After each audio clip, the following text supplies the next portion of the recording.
तो दोस्तों आज मैं एक्सप्लेन करूंगा एक ऐसी सटायर बॉडी हॉरर फिल्म को जिसको कहीं ना कहीं बैन भी किया जा सकता है। तो बैन होने से पहले इस एक्सप्लेनेशन को देख लेना। इस मूवी का नाम है द सब्सटेंस, जो कि इस साल की one of the best body horror movies में से एक है। ट्रस्ट मी, आपने ऐसा कुछ कभी नहीं देखा होगा। बहुत ही बढ़िया, भयानक और ग्रूसम मूवी है ये। इस मूवी को वर्ल्ड वाइड काफी अच्छी रेटिंग मिली है। इनफैक्ट आजकल की मूवीज के हिसाब से इसे 7.8 stars out of 10 IMDb rating मिली है। 91% रॉटन टोमेटोज के ऊपर ये फ्रेश भी है। इस मूवी को लिखा, डायरेक्ट और को प्रोड्यूस किया है कुआली फावजा ने। मूवी काफी ज्यादा बेहतरीन है और आपको ये देखने में डेफिनेटली बहुत ही ज्यादा मजा आने वाला है। और दोस्तों, मैंने अभी एक्सप्लेन किया है अकाली नाम की एक तमिल हॉरर मूवी को, जो कि डिमोंटे कॉलोनी जैसी ही एक फिल्म है, लेकिन काफी इंटरेस्टिंग। इंसानी बलि और नर्क की चाबी का कॉन्सेप्ट है, तो जाकर जरूर देखना। उसका लिंक आपको नीचे डिस्क्रिप्शन, पिन कमेंट दोनों में मिल जाएगा। और हाँ, अगर आप चैनल के ऊपर नए हैं तो सब्सक्राइब कर लीजिए। हम 1 मिलियन के काफी नजदीक हैं, तो जल्दी से 1 मिलियन सब्सक्राइबर्स करवा दीजिए, जिसके बाद सभी को पार्टी मिलेगी। तो चलिए अब बिना किसी देरी के चलते हैं सीधा वीडियो की तरफ।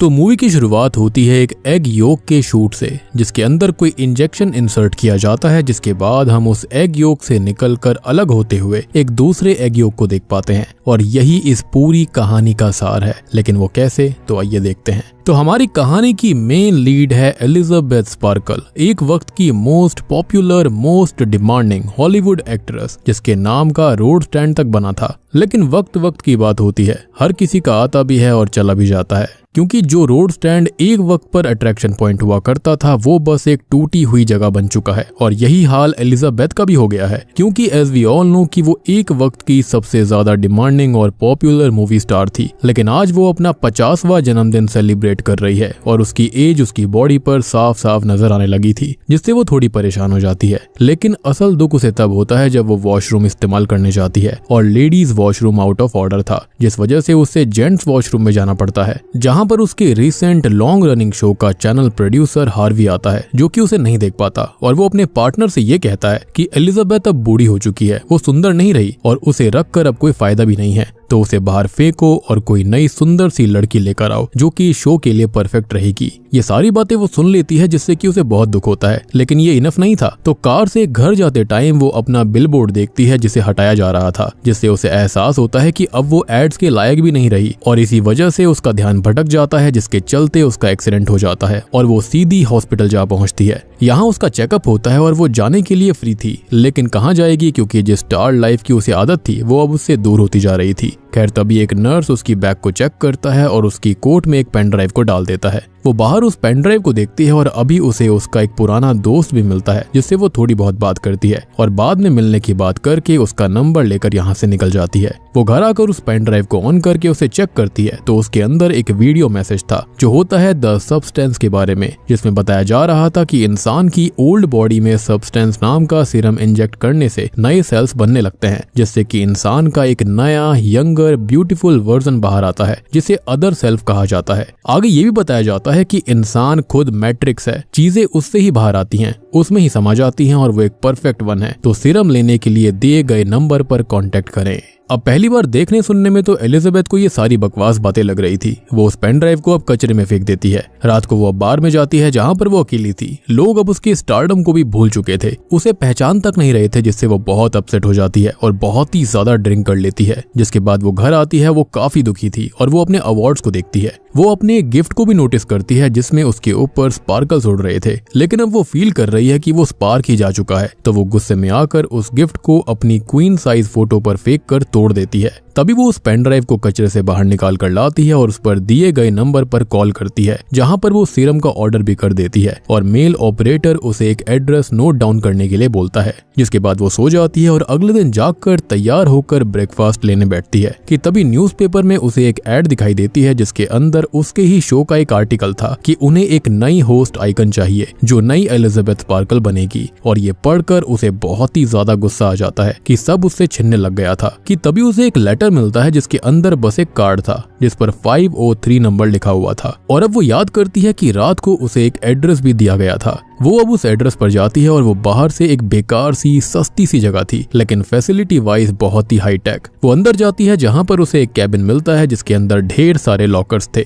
और यहाँ पर सभी लॉकर्स इवन मेन गेट उस पर्टिकुलर नंबर वाले कार्ड से ही ओपन होता है, यानी कि वही 503 वाला। जिसके पास जो नंबर होगा वो उसी को ओपन कर सकता है और किसी और को नहीं। यहाँ पर वो दो लॉकर्स को देखती है, एक पर अलग नंबर था और एक पर उसका नंबर था। तो वो अपने नंबर वाले लॉकर को ओपन करती है और बॉक्स को कलेक्ट कर लेती है। वो उस बॉक्स को अपने घर पर लाकर ओपन करती है जिसमें उसे 3 अलग अलग सेट्स मिलते हैं। एक एक्टिवेटर होता है जिसे एक ही बार लेना था, दूसरा स्टेबलाइजर होता है जिसे रोज लेना है और थर्ड होता है स्विच, मतलब कि हफ्ते के 7 दिन वो रहेगी अदर सेल्फ और अगले 7 दिन रहेगी मैट्रिक्स, मतलब मेन बॉडी या फिर मेन पर्सन। साथ ही साथ अदर सेल्फ और मैट्रिक्स के लिए अलग अलग तरह का फूड भी दिया जाता है। बट ये फूड क्यों है अभी समझ नहीं आया होगा, लेकिन हमको ये थोड़ी देर में समझ आएगा। सिंपल सी बात है कि हफ्ते के 7 दिन में ये जो नई वाली एलिजाबेथ होगी वो बाहर रहेगी और 7 दिन वो जो ओल्ड वाली है। तो एलिजाबेथ अपना मन बना चुकी होती है कि अब उसे अपना स्टारडम वापस चाहिए था, जिसके चलते वो खुद के अंदर द सब्सटेंस को इंजेक्ट कर लेती है और कुछ ही पलों में वो तड़पने लगती है। तभी हम उसकी बॉडी के अंदर एक हलचल, एक उथल पुथल को देख पाते हैं और फाइनली वो ब्लैंक पड़ जाती है। और जब वो अपनी आंख खोलती है तो उसकी बॉडी सामने पड़ी हुई थी जिसकी बैक बिल्कुल फटी हुई थी, जिसको देखकर वो बहुत परेशान हो जाती है और वो उठकर खुद को आईने में देखती है तो वो 25 से 30 साल की यंग लड़की के रूप में खुद को पाती है और यही है द अदर सेल्फ जो कि एलिजाबेथ के अंदर से बाहर आई है।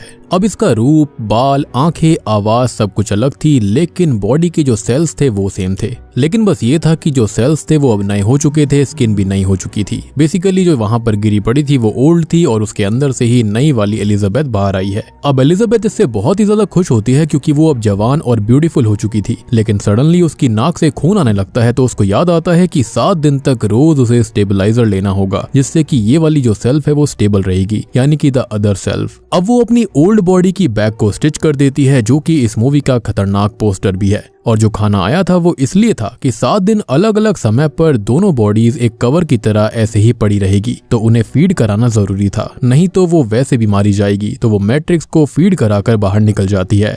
वो अब बहुत ही ज्यादा कॉन्फिडेंट है और सबसे पहले उसी एड्रेस पर जाती है जहां पर उसे एलिजाबेथ वाले शो का ही ऑडिशन देना था और यहाँ पर वो एकदम नई बिकिनी पहनकर आती है। सुंदर तो वो थी ही और टैलेंट तो उसमें पहले से ही कूट कूट कर भरा हुआ था, तो वो आसानी से सेलेक्ट हो जाती है और यहाँ पर वो अपना नाम एलिजाबेथ नहीं बल्कि सू बताती है। तो आगे से हम मैट्रिक्स को एलिजाबेथ और अदर सेल्फ को सू बुलाएंगे, यानी कि जो मेन वाली बॉडी है वो एलिजाबेथ है और जो अदर सेल्फ है सुंदर वाली उसको हम सू बोलेंगे। अब हार्वी भी उससे बात करता है जो कि बहुत खुश है, उससे बहुत ही ज्यादा इम्प्रेस्ड है और वो उससे ये कह देती है कि 7 दिन के लिए वो अपने घर पर अपनी बीमार माँ की सेवा करेगी, जिस पर वो कहता है कि उसे जो करना है वो करे, बस उसके शो में वही उसे चाहिए। जिसको सुनकर यहाँ वो काफी खुश हो जाती है। अब एक हफ्ता ऐसे ही धीरे धीरे बीत जाता है और वो रोज स्टेबलाइजर भी लेती है, रोज बाहर जाती है, रोज नए सपने पूरे करती है, शो को आगे बढ़ाती है, पॉपुलर हो जाती है और काफी ज्यादा आगे बढ़ गई थी। वो एड्स भी करती है, सब कुछ करती है जो कि एलिजाबेथ ने अपने यंग एज में किया था और वो अभी भी करना चाहती थी। लेकिन ऑब्वियस सी बात है अपनी पुरानी बॉडी के साथ ऐसा नहीं कर सकती थी, तो वो इस सीरम को लेकर सू के साथ ऐसा कर रही थी। अब ऐसा ही देखते देखते 7 दिन बीत जाते हैं और 7th डे की रात आती है जिसके अंदर उसे स्विच करना था और अब वो स्विच कर लेती है और अब सू एक खाली बॉडी की तरह पड़ी रहेगी और अगले 7 दिन एलिजाबेथ अपनी जिंदगी जिएगी। तो आपको यहाँ पर कॉन्सेप्ट समझ में आ गया होगा कि यहाँ पर हो क्या रहा था। 7 दिन एलिजाबेथ बाहर रहेगी और दूसरी वाली जो सू वाली बॉडी है वो वैसी पड़ी रहेगी, उसको खाना फीड होता रहेगा, जो कि ऑब्वियस ही बात है एलिजाबेथ ही उसको फीड करवाएगी। और अगले 7 दिन पर सू बाहर आएगी जिसके चलते एलिजाबेथ ऐसी पड़ी रहेगी, जिसके चलते सू उसे खाना फीड करेगी। खैर अब वो सबसे पहले ढेर सारा खाना खाती है क्योंकि इंसान की असली जरूरत तो वही है। अगले सीन में वो हार्वी के ऑफिस जाती है जहां पर वो उसे उसका सामान देकर हमेशा के लिए निकाल देता है और वो ये इंसल्ट झेल कर आ भी जाती है। खैर अब अपने हिस्से का एक हफ्ता वो जैसे तैसे झेल लेती है और इसी बीच उसे लेटर भी मिलता है कि उसके डिलीवरी बॉक्स में वो किट आ गई है, तो वो उसे कलेक्ट कर ले। फाइनली फिर से वो स्विच करती है और सू वापस आ जाती है और अब वो अपनी अमेजिंग जिंदगी जीने लगती है, सक्सेस की सीढ़ियों को चढ़ने लगती है। अब कुछ काम करते करते उसे एहसास होता है कि एलिजाबेथ को ऐसे बाथरूम में तो वो रख नहीं सकती, तो उसके लिए एक हिडन प्लेस बनाती है जो कि वॉशरूम की वॉल के पीछे था, जहां पर वो उसको रख देगी। वहीं पर वो उसे फीड करेगी और स्विच करेगी, साथ ही साथ 7 दिन उसे भी वहीं पर रहना होगा। अब वो खुद से ही तोड़ फोड़ करके ड्रिल करके वो स्पेस बना रही थी, तो उसका नेबर ओलिवर, जिसको ये लगता है कि ये एलिजाबेथ कर रही है, उस पर गुस्सा करने करने लगता है, लेकिन सू को देखकर वो शांत हो जाता है और उससे फ्लर्ट करने लगता है। अब यहाँ सू ने वो स्पेस तो बना दिया था, लेकिन साथ ही साथ वो एलिजाबेथ की क्वीन साइज फोटो भी निकाल कर अलग रख देती है, क्योंकि अब सू ही स्टार थी।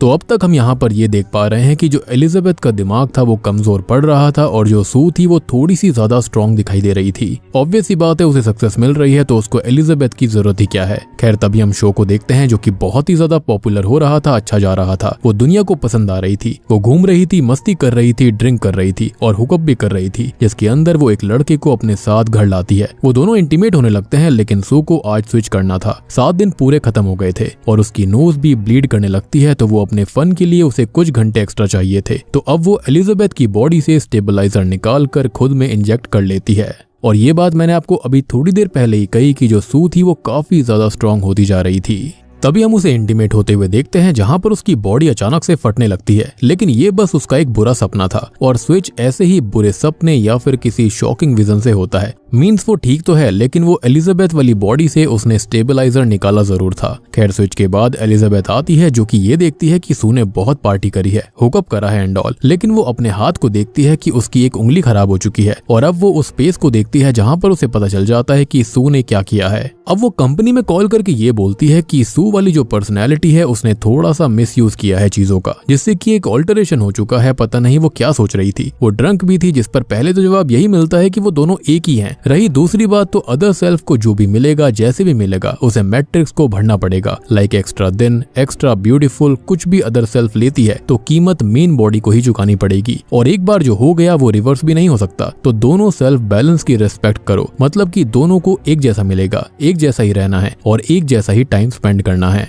अब एलिजाबेथ इससे थोड़ी परेशान हो जाती है क्योंकि सू वाली पर्सनैलिटी उस पर थोड़ी सी भारी पड़ रही थी और टीवी पर सू को देखकर, उसकी हॉटनेस को देखकर भी वो थोड़ा सोच में पड़ जाती है और उसके अंदर एक अलग वाली फीलिंग आती है जो कि आगे बाहर आ जाएगी। साथ ही साथ बाहर ओलिवर भी आता है सू से फ्लर्ट करने, उसे डेट पर ले जाने के लिए, लेकिन एलिजाबेथ दरवाजे को ही नहीं खोलती। अब यहाँ पर 1 हफ्ता बीत चुका था और वो फिर से डिलीवरी किट लेकर आती है, यानी कि ये डिलीवरी किट हर हफ्ते आया करती थी और वो थोड़ी सी परेशान होती है, थोड़ा अलग सा फील कर रही होती है। तभी वो एक कैफे में जाती है जहाँ पर उसे एक बूढ़ा व्यक्ति मिलता है जो कि उससे कहता है कि ये पीरियड बहुत लंबा लगता है और ये बात वो उससे क्यों बोल रहा है। तो वो उसके हाथ के बर्थ मार्क से समझ जाती है कि ये आदमी वही यंग नर्स है जिसने उसे द सब्सटेंस के बारे में बताया था और ये ओल्ड सेल्फ असल में उसका मैट्रिक्स है, यानी कि उसकी मेन बॉडी है। वो उससे ये कहती है कि वो उसे फॉलो क्यों कर रहा है, जिस पर वो कहता है कि वो बस देखना चाहता है कि चीजें कैसी जा रही हैं। वो आगे बताता है कि अब याद रखना भी मुश्किल होता है कि क्या ये रूप, मतलब कि मेन बॉडी सच में एग्जिस्ट करने लायक है भी या फिर नहीं, क्या उसे एग्जिस्ट करना भी चाहिए। और इन बातों पर परेशान होकर वो जाने लगती है। वो उससे ये कहता है कि क्या उसकी अदर सेल्फ ने उसे खाना शुरू कर दिया है, मतलब निगलना शुरू कर दिया है या फिर नहीं। और ऐसी चीज हो भी रही थी। आपको याद भी होगा कि सू ने मेन बॉडी यानी कि एलिजाबेथ की बॉडी से स्टेबलाइजर निकाल लिया था। खैर अब वो घर आती है और रास्ते में उसे सू का वो हुकअप पार्टनर भी मिल जाता है, जिससे वो सू से थोड़ी सी जेलस होती है क्योंकि वो काफी स्मार्ट था। खैर अब वो घर आकर अपने उसी दोस्त से बात करती है जिसका नाम फ्रेड होता है। जब वो एक्सीडेंट के दौरान वहां से बाहर आ रही थी तो वो उसको अपना नंबर देकर गया था। वो उससे बात करती है और वो उसका दीवाना है, जिससे वो खुश होती है और वो शाम को मिलने का डिसाइड करते हैं। अब शाम को तैयार होकर वो जाने लगती है, लेकिन बार बार वो खुद को देखकर सू को देखकर कंपेयर करने लगती है कि सू तो बहुत ही ज्यादा सुंदर है और वो तो इतनी सुंदर भी नहीं रही। तभी वो मेकअप भी करती है, हॉट ड्रेस भी पहनती है, लेकिन बार बार वो जलन, वो इंफीरियोरिटी कॉम्प्लेक्स उसे परेशान कर रहा था, जिससे फाइनली परेशान होकर वो घर पर ही बैठ जाती है और रात भर फ्रेड उसका इंतजार करता ही रह जाता है। अब अगले दिन एलिजाबेथ सू से स्विच कर लेती है तो उसे नाइटमेयर आता है कि शूट में उसकी बैक पर एक बम्प आ चुका है और जब वो चेक करती है तो उसके अंदर से एक चिकन लेग पीस बाहर आता है और इसी शॉकिंग ड्रीम से वो स्विच में जागती है, लेकिन शायद ये सच भी था। अब वो बाहर जाकर देखती है तो बाहर बस हर जगह खाना पड़ा हुआ था क्योंकि एलिजाबेथ अब कुछ करती ही नहीं थी, वो घर पर ही पड़ी रहती, खाती रहती थी। सू भी कंपनी में कॉल करके बोलती है कि वो अपनी लाइफ एंजॉय भी नहीं कर पाती, उसे टाइम कम पड़ता है। वहीं पर एलिजाबेथ अपना पूरा हफ्ता ऐसे ही वेस्ट कर देती है, ऐसे बैलेंस अच्छे से नहीं चल रहा है, जिस पर उसे भी सेम जवाब मिलता है कि वो दोनों एक ही हैं और ये उन दोनों को ही डिसाइड करना होगा। खैर अब ये सेम चीज सुनने के बाद वो फ्रस्ट्रेट होकर सीधा शूट पर जाती है, जहाँ पर उसे हार्वी बताता है कि शो हिट हो चुका है, उसे प्रमोशन मिल रहा है, साथ ही साथ उसे कुछ नया काम, बेटर मनी और बहुत सारा स्टारडम मिलने वाला है। साथ ही साथ सबसे बड़ा शो होगा न्यू ईयर ईव पर और उसे भी वही होस्ट करेगी और ये सुनकर सू बहुत खुश हो जाती है। खैर अब उसके पास काम है, स्टारडम भी आने वाला है, लेकिन इसके लिए उसे थोड़ा और वक्त चाहिए। तो कभी उसने कुछ घंटे लिए थे, लेकिन अब वो कुछ एक्स्ट्रा दिन लेती है और एलिजाबेथ के अंदर से वो स्टेबलाइजर निकाल कर वो एक्स्ट्रा दिन मैनेज करती है। फाइनली जब एलिजाबेथ स्विच होती है तो उसका एक पैर, एक हाथ, आधा चेहरा और पूरे बाल खराब हो गए थे। लाइक वो अपने उन पार्ट्स में एज पीक कर चुकी थी और ऐसा समझो कि बॉडी 50 साल की थी तो बाकी वाले जो पार्ट्स थे ना वो 70 से 75 साल की लेडी के हो गए थे। अब वो कंपनी में कॉल करती है कि सू उसका एक्स्ट्रा टाइम चुरा रही है और सीधा समझा जाए तो वो उसकी एज को ही चुरा रही है। और यही सेम चीज उस नर्स ने भी उसको कही थी कि कहीं उसकी जो दूसरी बॉडी है यानी कि जो सू है वो उसको खा तो नहीं रही है, और उसका मतलब यही एग्जैक्ट था। शायद से उस नर्स की जो जवान बॉडी थी वो भी सेम ऐसा ही कर रही होगी। वो कंपनी के अंदर ये बोलती है कि जो सू है वो बिना कुछ सोचे समझे, अंजाम की परवाह किए बिना इतनी ज्यादा सेल्फिश बन रही है। तो इस पर कंपनी से ये जवाब आता है कि वो चाहे तो यहीं पर रुक सकती है, लेकिन जो हो गया वो वापस नहीं मिलेगा। लेकिन यहाँ पर वो ऑलरेडी काफी कुछ खो चुकी थी और नई जिंदगी जो कि सू की है, जिसे एक तरह से वही जी रही है, वो भी चली जाएगी। तो इसके लिए वो मना कर देती है, यानी कि वो फिर से चीजों को कंटिन्यू करना चाहती थी। अब शाम को वो घर पर टीवी देखती है जहाँ पर आज सू का ही इंटरव्यू आ रहा था और उसे अब मूवी मिलने वाली थी और वो हिट हो गई है और इस चीज से एलिजाबेथ को जलन होती है। साथ ही साथ सू भी इंटरव्यू के अंदर एलिजाबेथ को आउटडेटेड बोल रही थी, उसकी थोड़ी बुराई भी कर रही थी, थोड़ा क्रिटिसाइज कर रही थी। ऑब्वियस सी बात है, सब उससे भी कंपेयर उसे कर रहे थे। और यहाँ पर ये सब सुनकर एलिजाबेथ का गुस्सा बढ़ता जाता है, उसके सू की तरफ से उसकी जलन बढ़ती जा रही थी। और हार्वी ने उसे एक गिफ्ट भी दिया था जो कि एक रेसिपी किताब थी, जिसको देखकर वो गुस्से में, फ्रस्ट्रेशन में, जलन में पता नहीं क्या क्या बनाने लगती है। वो अब आईने के सामने जाकर कहती है कि सू ये बोल रही थी कि उसकी ब्यूटी का सीक्रेट है कि वो खुद की तरह जीती है, जबकि सच तो ये है कि ब्यूटी वो एलिजाबेथ से चुरा रही है। वो गुस्से में, जलन में पागल सी हो जाती है और जब सू स्विच होती है तो वो भी इस चीज से बहुत गुस्से में भर जाती है और फैसला कर लेती है कि वो कैसे भी वापस नहीं जाएगी, यानी कि अब वो सू बनकर ही रहेगी। वो एलिजाबेथ की बॉडी से ढेर सारा स्टेबलाइजर फ्लूइड निकाल लेती है और पूरा ही निचोड़ लेती है और ऐसा करते करते उसके 3 महीने बीत गए थे। और अब फाइनली 30 दिसंबर आता है और 31 दिसंबर को उसका न्यू ईयर ईव शो था। आज वो घर पर आराम कर रही होती है, अपने बॉयफ्रेंड के साथ होती है कि तभी उसकी नाक से खून आने लगता है, मतलब कि अब उसे और फ्लूइड चाहिए था, लेकिन वो तो ऑलरेडी सारा खत्म हो चुका था। उसने यहाँ पर शायद एलिजाबेथ को फीड भी नहीं किया था। खैर अब वो आगे जाती है तो एलिजाबेथ की बॉडी के अंदर कोई भी फ्लूइड मौजूद नहीं था। वो कंपनी में कॉल करती है तो वो कहते हैं कि उसे स्विच ही करना होगा और यही एक ऑप्शन है फ्लूइड साइकिल को रीसेट करने का। तो ना चाहते हुए भी वो स्विच कर लेती है और एलिजाबेथ जब जागती है वो बहुत ही ज्यादा बूढ़ी और कुबड़ी वाली गंजी सी लेडी हो गई थी और सू का बॉयफ्रेंड उसकी आवाज सुनकर ही भाग जाता है। ऑब्वियस सी बात है, वो भी उसके रूप के लिए उसके साथ था, यानी कि सू के लिए। अब वो इससे बहुत ही ज्यादा दुखी होकर गुस्से में भर जाती है और कंपनी में कॉल करके बोलती है कि वो सब कुछ रोकना चाहती है। कंपनी वाले उसे समझाते हैं लेकिन वो फिर भी नहीं मानती, तो उसे टर्मिनेटर सीरम दिया जाता है जो कि उसे सू में इंजेक्ट करना था, जिससे कि वो खत्म हो जाएगी। अब एलिजाबेथ सू के अंदर उस टर्मिनेटर सीरम को इंजेक्ट कर देती है, लेकिन आगे चलकर उसे एहसास होता है कि सू तो वही थी, वो उसी का हिस्सा थी जिसे दुनिया चाहती है, तो वो उसे जगाने लगती है और स्विच काम नहीं आता तो वो जबरदस्ती स्विच करती है, जिससे कि सू जाग तो जाती है। लेकिन अब एलिजाबेथ और सू एक तरह से अलग अलग हो चुके थे, जो कि कभी एक हुआ करते थे। अब सू ये देखकर गुस्से में भर जाती है कि एलिजाबेथ ने उसे खत्म करने की कोशिश करी, तो वो उसे पीटने लगती है। वो उसे उठाकर फेंक देती है, उसे लात मारती है और एलिजाबेथ बेचारी भागने की, बचने की कोशिश करती है। वो जाकर वॉशरूम में छुप जाती है, लेकिन सू लॉक तोड़कर अंदर आ जाती है, उसे मारती है और उसका सर पटक पटक कर बार बार मिरर में मारने लगती है। वो उसे हॉल तक फॉलो करती है और मारती है, बहुत ज्यादा गुस्सा करती है, इतना पीटती है कि फाइनली एलिजाबेथ खत्म हो जाती है। और अब जाकर सू को एहसास होता है कि उसने भी बहुत बड़ी गलती कर दी, क्योंकि भले से वो अलग तो हुई थी लेकिन वो थे तो एक ही, और दोनों को एक ही चीज का एहसास हुआ था, लेकिन अलग अलग टाइम पर।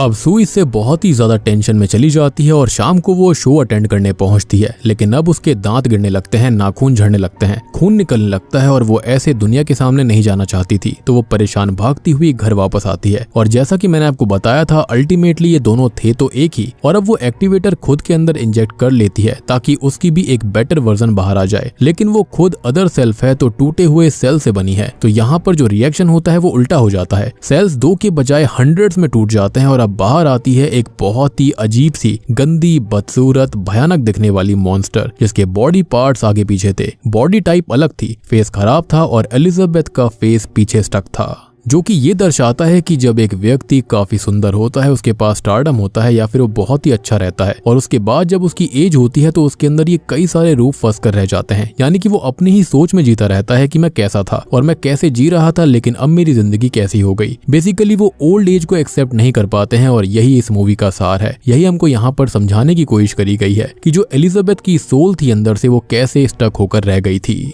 और यहाँ पर जो बहुत सारी अलग अलग डिफॉर्मिटीज थी वो ये भी दर्शाता है कि उसके मन में कैसी कैसी फीलिंग्स चल रही थी। खैर अब वो ऐसे ही तैयार होती है और अपने फेस को छुपाने के लिए वो एलिजाबेथ की क्वीन साइज फोटो का फेस अपने पर चिपका लेती है और तब स्टूडियो जाती है। यहाँ पर वो जैसे ही सबके सामने आती है सब घबरा जाते हैं, डर जाते हैं और उसके सेल्स भी अभी बन रहे थे। और जैसा कि मैंने आपको बताया कि ये सेल्स बहुत ही ज्यादा डिफॉर्म्ड थे, यानी कि ऑलरेडी डिफॉर्म्ड सेल्स के अंदर से और सेल निकल रहे थे, तो उसके सेल अभी भी बन रहे होते हैं। कभी कोई हाथ पेट से निकल रहा था, कभी कोई ब्रेस्ट जो होती है वो फेस से बाहर आ रही थी। सब उससे बहुत डरने लगते हैं और उस पर अटैक कर देते हैं, लेकिन उसका सर फटने पर नया सर आ जाया करता, यानी कि सेल्स यहाँ पर बार बार बन रहे थे। और अब उसके वुंड से खून की बौछार शुरू हो जाती है, जिससे पूरे लोग, पूरा स्टूडियो, सब कुछ भीग जाता है। और अब वो यहाँ से बाहर आ जाती है और उसकी बॉडी फटने लगी थी तो वो सड़क पर गिरकर फट जाती है और जिंदा बचता है तो सिर्फ एलिजाबेथ का फेस। और ये उसकी वो सोल थी जो कि जिंदगी से लड़ना चाहती थी, लेकिन उसने नई जिंदगी और नई ब्यूटी के लिए ऐसा कर दिया। यानी कि एलिजाबेथ अभी भी अपनी 50s में थी। वो चाहती तो अपने ऑलरेडी कमाए हुए पैसे से अच्छी खासी जिंदगी बिता सकती थी। उसके पास उसका दोस्त फ्रेड भी था जो कि उसका काफी बड़ा फैन था। वो उसके साथ भी अपनी जिंदगी बिता सकती थी, एंजॉय कर सकती थी, लेकिन उसने डिसाइड किया वो करने का जो कि कोई भी नहीं कर पाया है,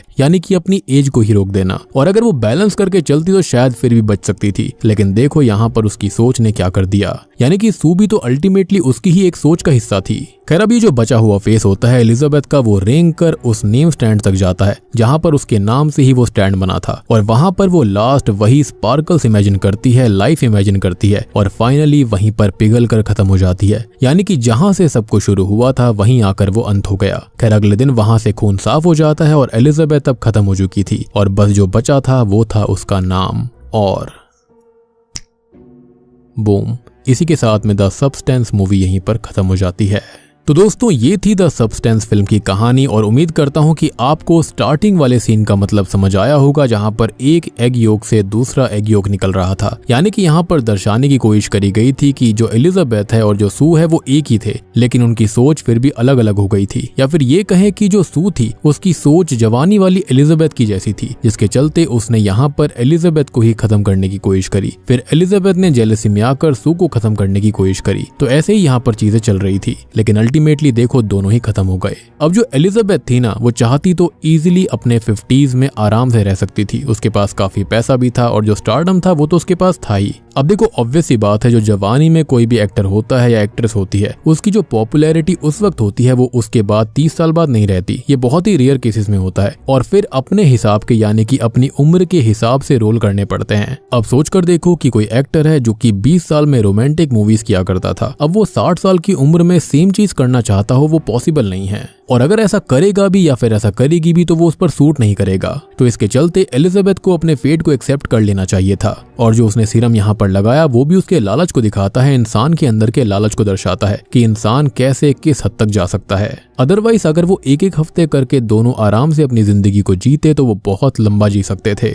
और यहाँ पर यह भी दिखाने की कोशिश करी गई है कि एलिजाबेथ के अंदर से जो सू बाहर आई थी वो अल्टीमेटली एलिजाबेथ यानी कि मेन बॉडी की ही एज को ले रही थी, लेकिन काफी धीरे धीरे करके, जिससे कि वो आने वाले शायद 10 साल या 15 साल तक आराम से दोनों जिंदा रह सकते थे और काफी ज्यादा वो पैसा भी कमाते, एंजॉय भी दोनों कर सकते थे। लेकिन एलिजाबेथ ये नहीं सोच पा रही थी कि जो कुछ सू कर रही है वो उसकी ही अल्टीमेटली बॉडी है, तो उसको यही सोचकर खुश रहना चाहिए था कि ये सब कुछ जो कर रही है वो खुद ही कर रही है, ना कि वो कोई दूसरी लेडी है। लेकिन ऑब्वियस सी बात है, एलिजाबेथ ये सब खुद करना चाहती थी, उसके अंदर जलन की भावना शुरुआत से थी। बाकी अब ये जो कंपनी है, ये जो हाईटेक सीरम वगैरह दे रहे हैं, ये क्यों दे रहे हैं ये भी नहीं पता। हो सकता है कि इनके हाथ कोई एलियन टेक लगा होगा जिसके चलते ये इंसानों पर एक्सपेरिमेंट्स कर रहे होंगे। बात रही उस नर्स के बारे में, तो शायद से वो काफी अच्छे से इस चीज को मैनेज कर पा रहा था, लेकिन वो भी इस चीज को समझ गया था कि हाँ, ये जो यंगर सेल्फ होता है वो अपनी ही मेन बॉडी को खाने लगता है, और यही चीज उसने एलिजाबेथ से भी पूछी थी। शायद से वो भी इस चीज को फेस कर रहा होगा और कहीं ना कहीं वो रुक गया होगा, तभी तो वो वहां पर अपने ओल्ड सेल्फ में था। माइट भी उसने अपने यंगर वर्जन को ये टर्मिनेशन वाला सीरम दे दिया होगा ताकि वो जितनी जिंदगी जीना चाहता है उतनी तो एटलीस्ट जी ले, क्योंकि आपने देखा होगा कि एलिजाबेथ की जिंदगी अभी एटलीस्ट 20 साल तो थी, लेकिन वो यहाँ पर देखो कितनी जल्दी खत्म हो गई। बात रही कि अंत में वो जो डिफॉर्म वर्जन था एलिजाबेथ का, वो यही दर्शाता है कि उसकी सोल तो कहीं ना कहीं चाहती थी जिंदा रहना, लेकिन उसके अंदर जो जलन की भावना थी, सेल्फिशनेस थी, उससे वहां पर वो डिफॉर्मेशन पैदा हुए थे। या फिर ये कहें कि इंसान के अंदर के जो सेंस होते हैं वो उनको दर्शाता है। तो उम्मीद करता हूँ कि अब आपको ये मूवी अच्छे से समझ में आ गई होगी। और ये वाली जो बॉडी हॉरर मूवी थी ना, वो लास्ट डेकेड्स में काफी ज्यादा डिफरेंट नजर आई है। काफी बढ़िया फिल्म है ये, और तभी ये मूवी काफी धूम भी मचा रही है, काफी बढ़िया इसकी रेटिंग भी है, हर जगह इसकी काफी पॉपुलैरिटी और चर्चे भी हो रहे हैं। तो उम्मीद करता हूँ कि आपको ये डिटेल्ड एक्सप्लेनेशन पसंद आई होगी। पसंद आई है तो वीडियो को लाइक कर देना, चैनल के ऊपर नए हैं तो सब्सक्राइब कर लीजिए, और अकाली फिल्म को देखना बिल्कुल मत भूलना। उसका लिंक आपको नीचे डिस्क्रिप्शन पिन कमेंट में मिल जाएगा। काफी बढ़िया डिमोंटे कॉलोनी जैसी ही फिल्म है। तो मैं आप सबको मिलता हूँ अगली वीडियो के साथ में, तब तक के लिए